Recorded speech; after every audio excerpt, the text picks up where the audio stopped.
Lawmakers took a 1 week pause before diving back into the budget next week. And it seemed like a good time to discuss the session's winners, losers, and new laws, along with what to expect when the bruising session resumes. Here to tell us about it is AG Gancarski, Northeast Florida correspondent at Florida Politics. Good morning, AG. Good morning, and don't forget my column with Jacksonville today. Oh, and a column with that's right, here at Jacksonville Today, which is always much appreciated and awaited with bated breath. We're also joined by Obi Umunna. He's an attorney here in town and a longtime campaign manager. Good morning, Obi. Thank you. Good morning. Thanks for having me. Thank you for being here. So let's just start with the politics of this session. Mm. Embittered, combative. First time we've seen the legislature reject this governor and his agenda. What's happening, AG? Well, it's year 7 in the governor's term, so this is usually when legislatures develop spines, and that happened with the House. House Speaker Daniel Perez and his leadership team, which includes Wyman Duggan of Jacksonville, they decided they were going to draw a line in the sand, and they really did on a number of issues. They bucked the governor on, his desire to push property tax onto the ballot this year. They've got a study group that's going to be emerging ahead of the 2026 session and into it with some advisory things. They've bucked him on the Hope Florida issue regarding $10 million of money that went from a Medicaid settlement that the governor has framed as the cherry on top to the Hope Florida Foundation, which in turn was funneled toward a political committee controlled by James Uthmeyer, the Attorney General, fighting constitutional amendments last year. And they fought him on a number of other things too. But really, the issue here is Daniel Perez has stood up to this governor in a way no other Republican has. And, if you want to go back and look at the genesis of this, it really is 2023 when the governor's political action committee compelled people on the legislative floor on the last day or two of session to sign pledge cards to support DeSantis for president. We know what happened with that. Mhm. And revenge is a dish best served cold. And this was a cold dish for revenge for Ron DeSantis. It's been a very exciting session. DeSantis has been all over the media, all over his safe spaces. Laura Ingraham, Mark Levin, Dana Lash, talking about how bad the Florida House is, talking about people that nobody on a national level heard of before he started talking about them. So it's been interesting to see. And of course, the governor, once they do pass this budget next month, will have his final revenge because any member projects and people who crossed him will get the veto pen. Because it's a line item. Exactly. So, 1 year he had the red wedding vetoes, basically $1 billion of vetoes. I think this can be a walk in the park compared to what you're going to see when he's got the veto pen next month. Ovi, the animosity was so strong. I mean, as AG says, you can get to the lame duck years for a Mhm. governor, and Mhm. the legislature does push back. But this was such whiplash after these years of just total fealty from the legislature to the governor. Yeah, I mean, there was basically 6 years of being bullied by Governor DeSantis, and then this was the year they decided to punch back. Even, I mean, AG didn't touch on this, but they gavelled in and gavelled out on a legal immigration special session just to prove a point to the governor that they were not going to be pushed around, and so Because he asked them to do a he special and session, and they did not want to do it. they said, "We'll do ours, not yours." And really what they're showing is that they look to Trump as opposed to him. They wanna make sure that he understands that Trump is the leader of the Florida Republican Party and not him, and so you're seeing a pushback in ways that we have not seen. They did veto overrides, and I'm sure they're assuming that they're gonna veto override whatever he decides to do in this year, and so you're seeing one of the DeSantis was one of the most important and strongest Republicans in the state, now really limited to a lame duck status. How did that play out for Democrats? I mean, we know that there was a lot of infighting among Republicans. Democrats are obviously the real minority in Right, that, right. and they have very little power. But how did it play out for them? Unfortunately, Democrats didn't really have power to take advantage of the Republican infighting. They had their own kind of inner party squabbles as well. I think what Republic Democrats were really able to do, or maybe able to kind of fight a few bills that weren't able to come up, and prevent some things from happening. But unfortunately, they do not have the power to really move anything forward. I saw that there was a notice that went out from a major LGBT lobby, AG, saying, we won a lot this session simply by, it didn't pass. It kind of didn't get to a lot of these anti-DEI. There was the flag effort to prevent government buildings from flying certain flags, including the rainbow flag. So there was things that had been on the Republican agenda that because there was so much, you know, uh, dis disagreement and dissent, within the ranks, those things kind of didn't get the priority that they might have. Right, and you've gotta look at it in terms of the House and Senate have competing priorities, they have competing voices in their ears. We saw it in a number of pieces of legislation. There's an education bill, for example, that, if the Senate version had passed as the language was written, it would have banned university polling like UNF, from doing candidates and campaigns. They could have done issue polling that nobody really cares about. Mhm. What issue matters to you most? Well, that's not a headline turner. What does turn headlines is who's gonna win the governor's race. And, they had that language in there. The House did not. There was a dispute over, university president searches and all of that, but ultimately they couldn't come together. And, the frustration on the Senate side with House Speaker Daniel Perez was off the charts. I mean, former Senate President Kathleen Passidomo, who is the Rules Chair this year, she said during a debate, last week, "Well, we've only got a year and a half with the speaker left," which kind of tells you where it went, but it's like the House drew a line in the sand. They wouldn't play ball. And, the upshot was you didn't see a lot of rollbacks from marginalized groups that you otherwise might have seen if it had been more of a kumbaya vibe in the state capitol. Was it a little break from the culture war kind of legislation that we've seen? Unintentionally, and with Yeah. that flag bill you passed or you mentioned, Senator Randy Fine, who was running for Congress from jump, as soon as Mike Waltz was, picked to move to the Trump administration, he was sponsoring that. So anything that Randy Fine was carrying, once he vamoosed from Tallahassee, that was it for him. Including the guns, On rollback, which campus. yeah, Yeah.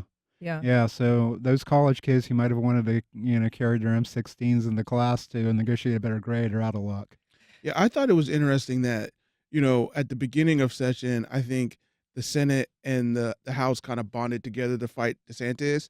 And then at the end, it was kind of a Royal Rumble where they all three were kind of fighting each other Mm. on different issues. And I think that was just what happened this year and allowed some of the other things that there were maybe priorities going into the session not to happen because there was so much infighting on every little bill. Yeah, I mean, DeSantis kind of, toward the end, he kind of goofus and gallanted the Senate and the House, basically. The House is goofus, the Senate is gallant. I can work with the Senate, I can't work with the House. But yeah, there was that kind of, three-way dance mentality for Mhm. much of the session. If you're just joining us, we are talking to political analysts A.G. Gancarski and Obi Umunna about lessons from the session, which is on a one-week break. You can join the conversation. Give us a call at 904-549-2937 or email firstcoastconnect@wjct.org. You can also reach out on social media. One particular Democrat that stood out this session, Jason Pizzo, declaring his party dead, said he's going to be an independent. What is the significance of that? I mean, he has been a very vocal member of that party for a number of years. Yeah, I mean, Jason Pizzo's move shocked a lot of people, but you could have seen it coming. I mean, he was more centrist than the caucus, and I mean, he was the Senate Minority Leader this session. So when he abdicated that, and Lori Berman took over with days left in the session, that was a really interesting move. Pizzo's been talked about as a candidate for governor. He may still run as kind of a spoiler, which would probably be really good for the Republican nominee, whoever that is, likely Byron Donalds at this point. Um, but when you look at Pizzo, I mean, he's always kind of been his own man, and this is something that when you look at the response of legislators around this area was really interesting. Both Jennifer Bradley, a Republican from Clay County, Tracy Davis, who will be Senate Democratic leader starting in 2027, they had nothing but positive things to say about him. But Representative Angie Nixon, who may also run for governor if you believe some of the gossip, she said that Pizzo's been dumping on marginalized communities for years, and good riddance. And so there's kind of that run the gamut responses. Nikki Fried, the chair of the Florida Democratic Party, essentially said that the party was better off without him. But I don't know if you have a marginalized party, it's basically got about a quarter of the legislature. If you're losing one of the voices that basically says, to moderate white men, hey, there's a path for you in this party, and then that voice says, I can't even work with these people. I don't know if that's a good message. I mean, Democrats are facing marginalization. A lot of it's not their fault. Some of it's from the way the maps are drawn. You've got a lot of R plus 10 districts, but D plus 30 districts, which ensure that the most left leaning Democrats are nominated, elected, and unable to get things through the process. Pizzo leaving is really a loss for the party. It's a loss for the Senate caucus in the sense that they no longer have a voice that can actually talk to the mainstream in a way that others in the party have not been able to. Do you see this as part of just a larger movement towards independence when it comes to, voters certainly are bleeding from the parties in a way and becoming more vocally independent? Yeah, I mean, I think the Jason Pizzo issue is an interesting one because it's clear that he wanted to run for governor, and I think he was not getting the response back from the party that I think he wanted. I think it was interesting that maybe 2 or 3 days after David Jolly had changed to be a Democrat, which Another candidate which for is kind of the governor. role that he would have played, right?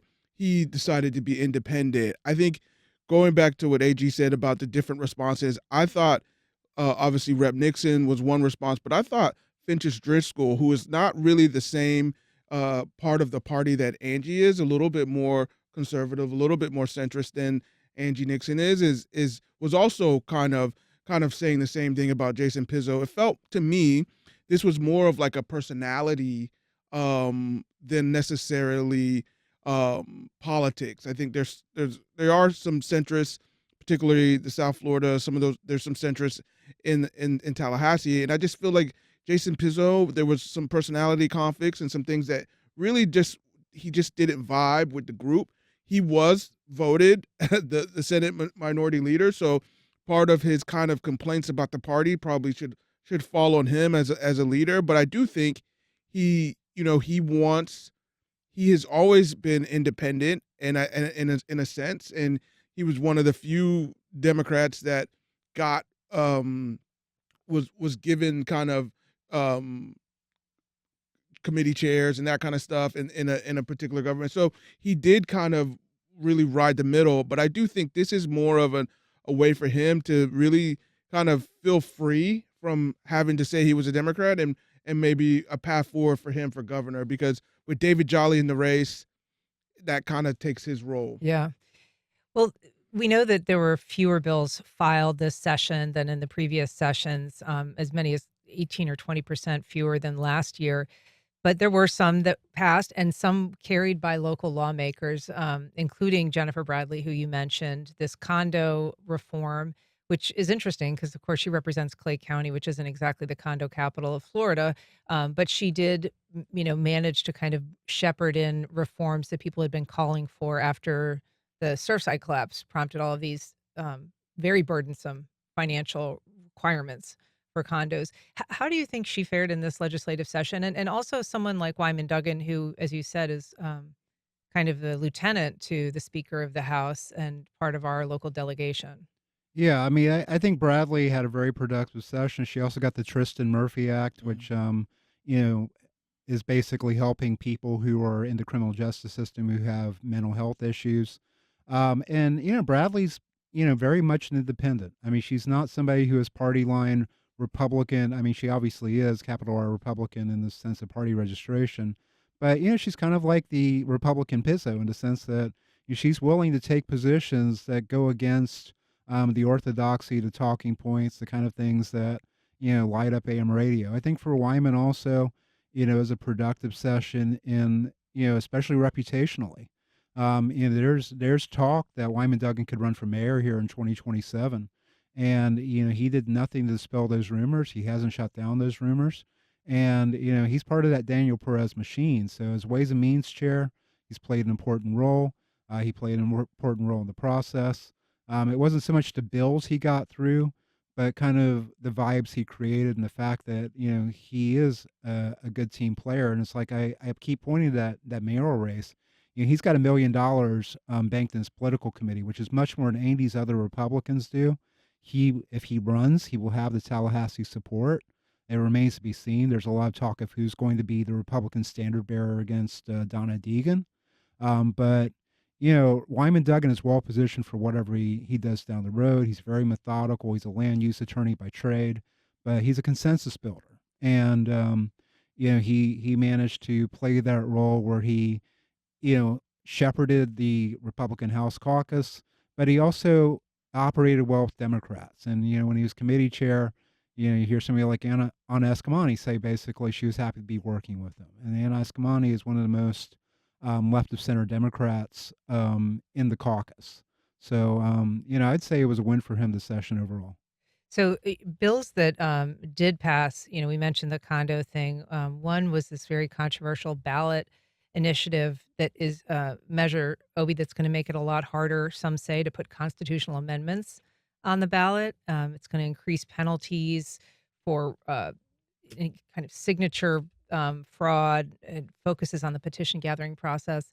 Um, this was something that, is a political statement in a lot of ways as much as a practical one. Well, yeah, I mean, I think, if you look at the history of Florida, Florida has been controlled by Republicans for almost 25 years, but throughout this time, they've been able to pass what you would say is left-leaning ballot initiatives, felony restoration, higher minimum wage, and things like that. And I think you've seen over the last kind of 5 to 10 years, we have raised the ability from 50% to 60% to pass a ballot initiative, and we are now in a point where I think they are attacking these initiatives in a way that are going to make it very hard for people to really go out and collect signatures. I mean, I think some of the restrictions are you have to be a U.S. citizen in order to collect these petitions. You can't have had a felony. And I know that people that in order to do this kind of petition work, these is some of the jobs that people are able to get because you have to be off all day and not have a regular job to be able to do this. And so there's a lot of kind of raising for bonds and all the $1 million bonds in order to even get on the ballot. And I think the job is to make it much harder for citizen initiatives to happen. Right now, there's a Medicaid initiative that people that are planning to fight this particular kind of bill, but it is making it. They want to make it as hard as possible. Yeah, there's also online training. There's also registration with the state. There's also a rule that you can only collect 25 at a time signatures. So let's say you're doing a petition drive at a concert, and you come home with 1,600 petitions. You're going to need to basically spread those out among 64 people can bring them in. And that's really the type of thing it's intended to thwart these processes. I will say that there have been cases of fraud regarding petition organizers, and that really was the case. It's not just something that is, hypothetical. And this is something Jennifer Bradley brought up in debate on this. These are real things, and this is kind of it takes the wild wild west approach away from this and basically professionalizes it. But the kind of people who are doing petition drives, doing them as a gig, they're not really the kind of people that work well in the professional world necessarily. People you see out there with clipboards getting your signature at an event, they aren't necessarily the kind of people who are going to the office. So we have plenty of burdens on these people already in terms of what congressional districts they have to come from, in terms of the petitions being collected and all of that. This is going to make it tougher for things like legalized marijuana, for rollback of abortion rights, and all of that. And we should say, I mean, of course, there's a lot of people out there getting signatures who are just volunteers and not necessarily a part Mhm. of any, Well, it makes it paid harder initiative. for you to be just a volunteer to do that. I mean, that's also part of it. Like if you and this has happened for a while, you have to be kind of registered with the state in order to collect petitions. You can't just come out of and say, "Hey, we want to go collect petitions today." It is very hard unless you're like, and even from your family, I mean, unless you have you can only connect 25 from your family. I mean, that I think it makes it really hard for you to say, I want to go volunteer and collect petitions for a particular issue, because you have to sign up with the state, you have to have a certain number, and that's just not something a volunteer who wants to come out on a Saturday and petition for Medicaid or abortion rights or marijuana is gonna be able to do. We have a question from Tom on Facebook. What about the anti-fluoridation bill? This was part of this larger farm bill, something that you reported on, AG. Yeah, and I will say that for our Jacksonville listeners, we don't have fluoride additives in our water. We have natural fluoride occurring in our water where we don't need it. But for a lot of cities that are listening right now, this will be in effect because it's statewide preemption on local governments deciding to add fluoride or other health additives. It's been framed as medicines in the water. Or even one representative talked about vaccines being added to the water, which I'd love to hear how that works. And But it's not happening. no, it's not. It's like the old thing on Dragnet where he talked about acid being dropped into the water supply or whatever.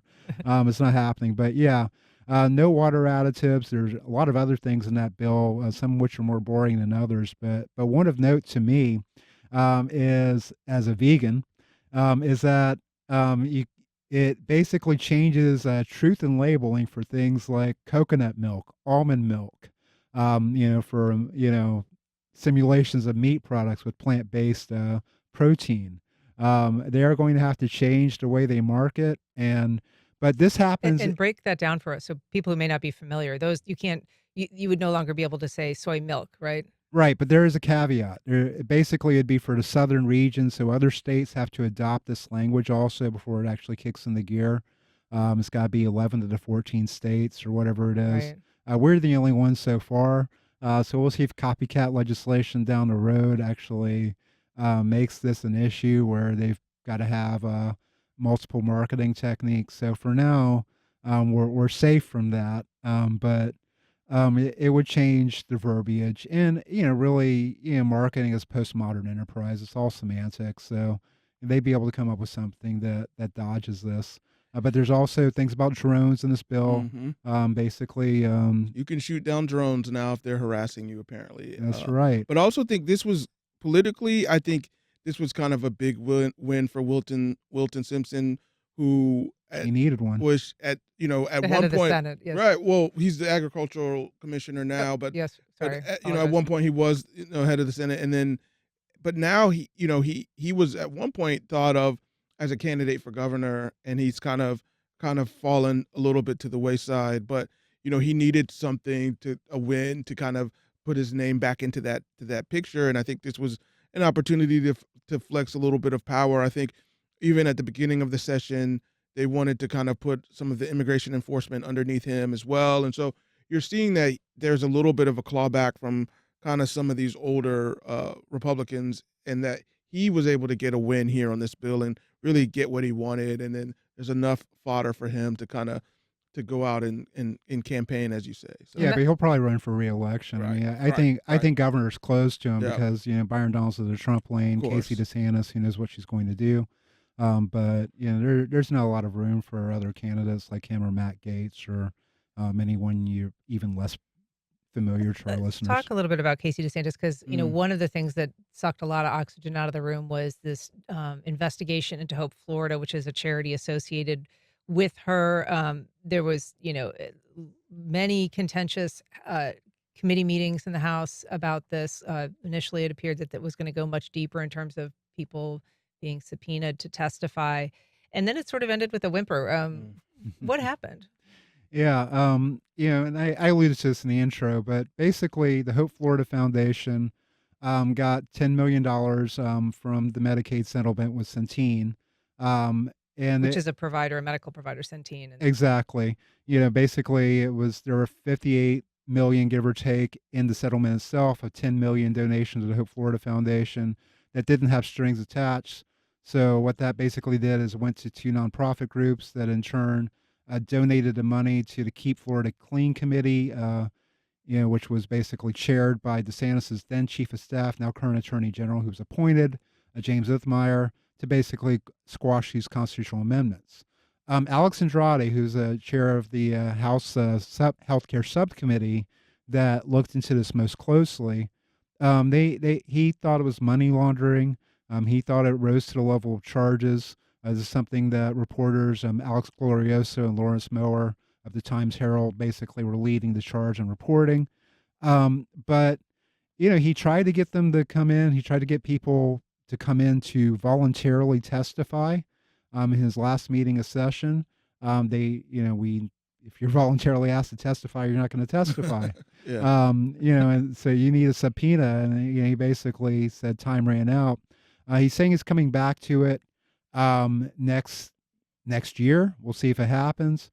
But the upshot of this is basically it was mud on the white dress of Casey DeSantis. It was a way of basically making Casey DeSantis look like just another political operative, even though the Hope Florida Foundation is not her baby. This is something that the governor's brought up. Governor basically said, I had nothing to do with Hope Florida. That was Casey's. And then, his argument's like, Casey didn't have anything to do with the Hope Florida Foundation. When you're explaining, you're losing. And so what this does is if it's not actionable, and it probably is not going to be actionable at this point in any legal sense, especially with Uthmeyer being the attorney general, where do you go? Pam Bondi? Good luck. So Well, Andrade has basically said that, this would be something for the FBI to look into or investigators, at the federal level. I'm sure Kash Patel will get right on that. Mhm. Yeah, I mean, I think this is one of these interesting kind of things here because what had happened politically, but basically there was a settlement, and then part of the settlement was a $10 million extra donation, which I've never seen a settlement where you just give extra money away, but there was an extra 10 million that was basically given away to this Hope Foundation, and then it was used to combat the marijuana petition this year or last year. But what is it even more interesting is they wanted part of DeSantis' goals this year was to have Hope Florida kind of under more of a solidified part of the government, and that was kind of stopped. Jen Bradley, our local Jen Bradley, had a bill to kind of stop also money from the government going into these kind of petitions, right? They solidified that. That made it into that legislation we talked about. And so now you're seeing kind of all of this putback based off of what happened, and now you're also seeing that it really did kind of kill any real Casey DeSantis for governor issues or potential at this point. Do you think so? I mean, you think that the damage is that lasting? I mean, it was clear that the Republicans in the House and Senate have really turned on that in a sense, and for them to do these kind of public kind of hearings is enough.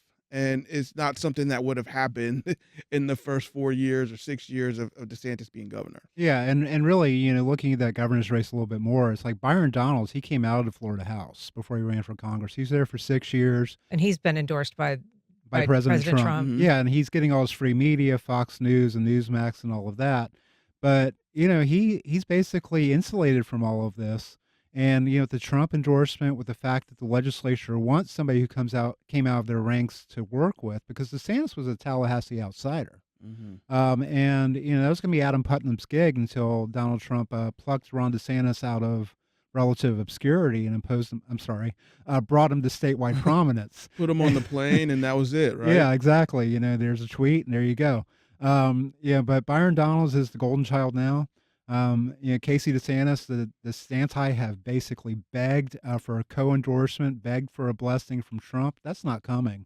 Byron Donalds and Donald Trump went to the UFC together down in Miami, earlier this year. And, it's going to be Byron Donalds' show. Yeah.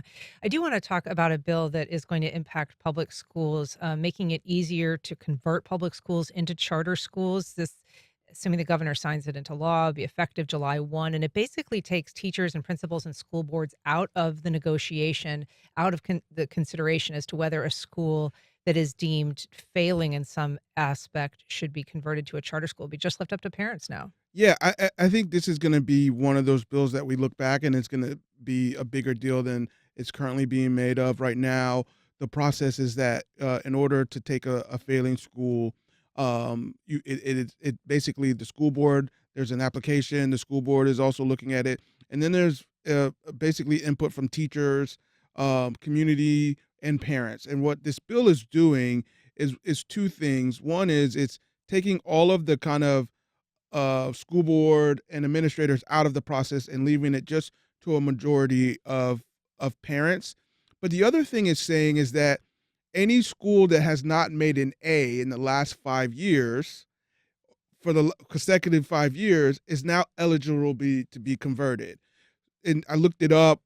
42 out of 190 schools in Jacksonville had an A. So the rest of those schools Mhm. are now eligible, and schools that are And on the and way that's a up. huge change Mhm. because I mean, it used to be if a school's failing, we'll consider it as a charter. Now the threshold would be if it doesn't get an A for 5 consecutive. Yeah, it used to be DNF schools were the ones that were eligible for them, and, there's arguments on either side about whether or not charter schools are better in those communities or not, but, what I will say is that there's also another part of this bill that doesn't allow kind of them to school boards to buy property, in without a 5-year plan and limits them, and so it's really limiting the school board's power in order over charter schools, but it's also really leaving it up to the parents in a neighborhood to have a majority vote to see if they're gonna change their school. Just a minute left, AG.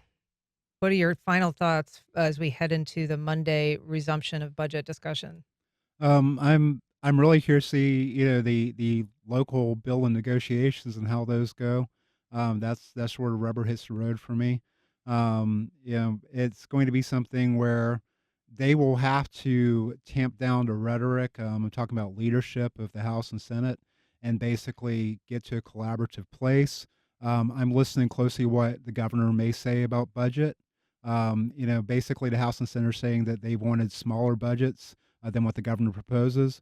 But I think in the end, what gets approved will be a smaller budget than what anybody envisions. And with some tax relief for taxpayers?